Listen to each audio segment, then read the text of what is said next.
Arne, you said before the game you'd have to suffer at times. How do you sum everything up when your goalkeeper was outstanding and after his saves, Harvey Elliott then produces a match-winning moments after you sent him on?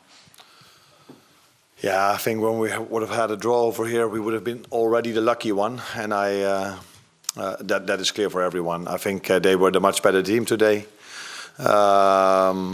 especially in the first half. They had a lot of open chances, 3 or 4 big chances.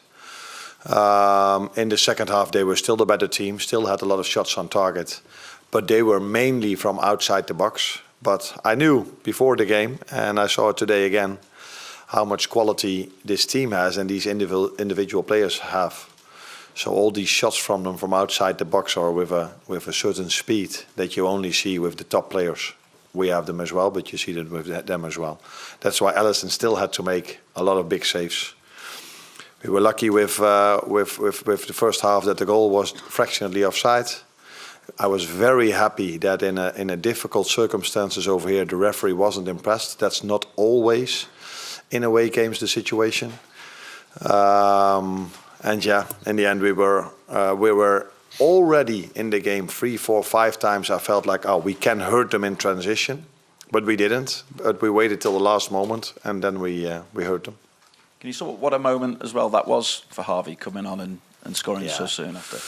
Given it's like a game time at times. Yeah, a big moment for him. I can understand that he's sometimes frustrated about the playing time he gets because he's a good player. He showed at Liverpool already that he's a good player, but he's in competition with players that I hardly take off. So Dominic Szoboszlai is always the one that just keeps on going, also score goals, but he's so important for us with all the running he does. And yeah, Mo Salah is, I think, quite clear for everyone as well. So he has to do it with limited playing time, but he just keeps on going. I have to give him big compliments for that. Also my staff, because they keep working with him. And every time come up with great exercises so he stays fit. But it wasn't only Harvey, it was also the one that assisted, Darwin Núñez, who came from a difficult 2 games, but was absolutely there again tonight, because from the moment he came in, we were more of a threat than before. I appreciate it will be different at Anfield with the atmosphere, but what does tonight tell you about the task you still have ahead of you?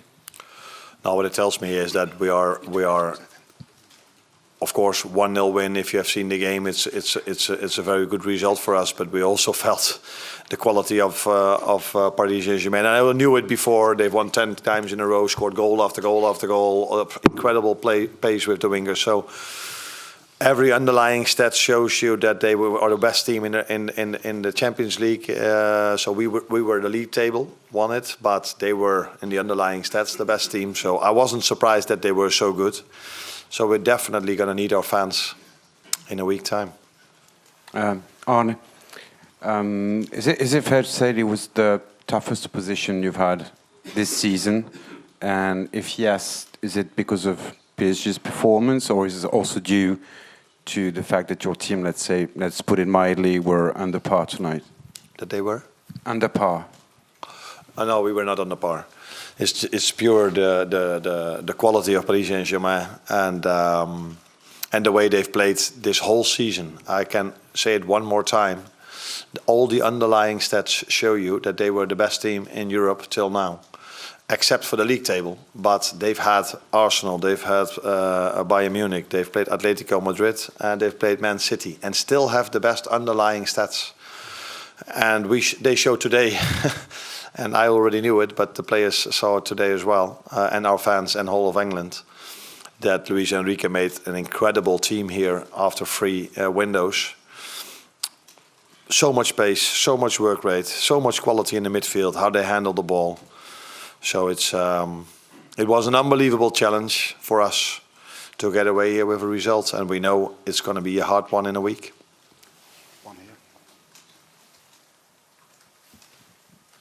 Bonsoir coach en français. Mourad Sefiane pour la source parisienne. On vous a vu dès le début du match, notamment votre gardien, gagner beaucoup de temps, jouer la montre. Est-ce que l'objectif finalement c'était pas de repartir avec un match nul?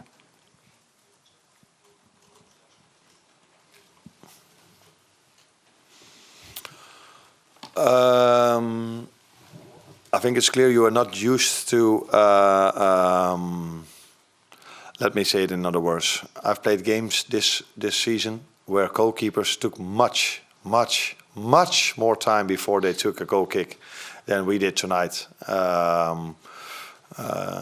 Or with throw-ins, sometimes it takes a minute. But that is not for you to know, but for me to know. We've played many of these games. I didn't feel we were time wasting today. We just tried to play the game.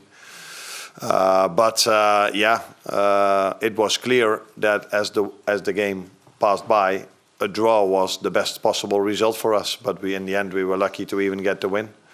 But it didn't feel to me as if we were time delaying that much. Miguel.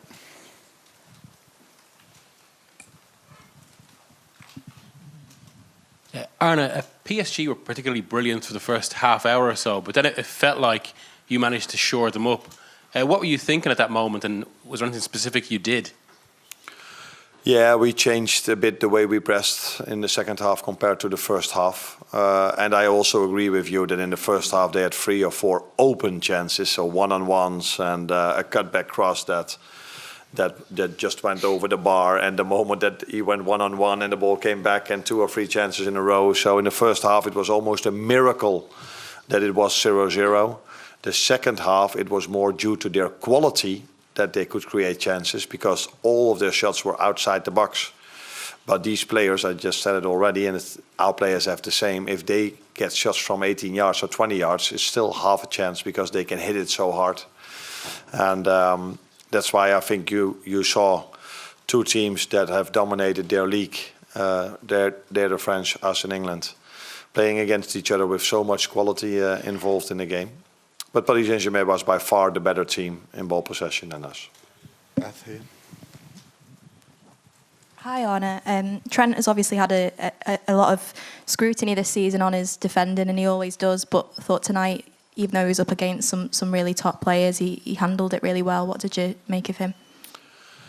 Yes, I agree with you, but I see the same thing during the season many more times. There have been games, I think City away was one of them, where he was outplayed a few times, but we didn't concede that many big chances against City. So sometimes stats are not telling you the truth. If he goes past someone in the width of the pitch, it doesn't tell you that he's outplayed. But the stats that do matter, I just said already a few times, are clear that Paris Saint Germain is this season incredible in Europe and in their league. But Trent, I think in the first half 1 or 2 times he had some difficulties, but in general he defended really well, especially also in the second half. So I agree with you, yes. We'll take 2 more questions. Gentleman here. Bonsoir coach, en français. Donc, Achille H pour Beurre FM. Ce type de match-là se joue sur des détails. Et aujourd'hui, il y avait 2 équipes sur le terrain et un arbitre qui a eu des décisions extrêmement litigieuses et qui ont été à votre avantage. Est-ce que vous avez un avis en particulier par rapport à l'arbitrage ce soir?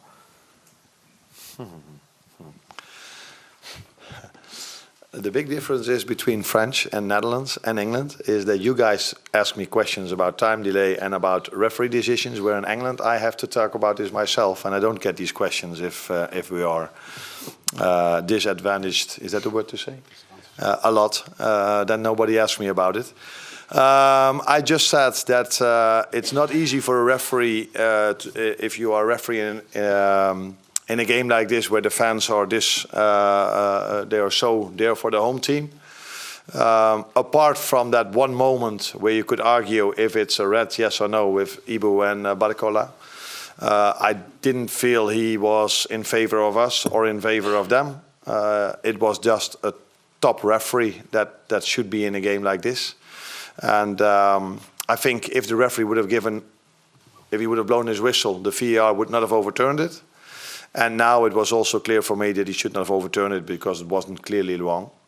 And it is a big decision, that's true. And no, I'm not going to say what I want to say.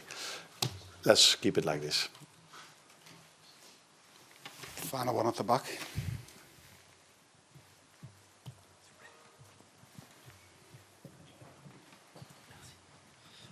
Bonsoir coach, Stéphane Bianchi du Parisien. Qui est selon vous le plus en confiance après le résultat de ce soir pour le match retour, compte tenu du scénario? Merci.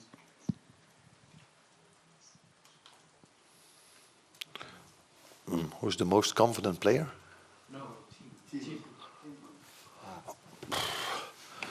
Yeah, if you look at the results, we come away here really positive. If you look at the performance, then there are two different things. I think Paris Saint Germain can take a lot of positives towards the game we're going to play in a week. But I can tell you that they're not only going to play against us, they're only going to play against our fans, and we really need them. Not only next Tuesday it is? Tuesday. We need our fans on Saturday against Southampton as well, because like you might know, we don't have a winter break in England, so we just keep on playing for months already. And these players definitely going to need the help of our fans to show up 2 times as they've did in the last few months. On AM, on DAB, via the talkSPORT app and on your smart speaker. talkSPORT.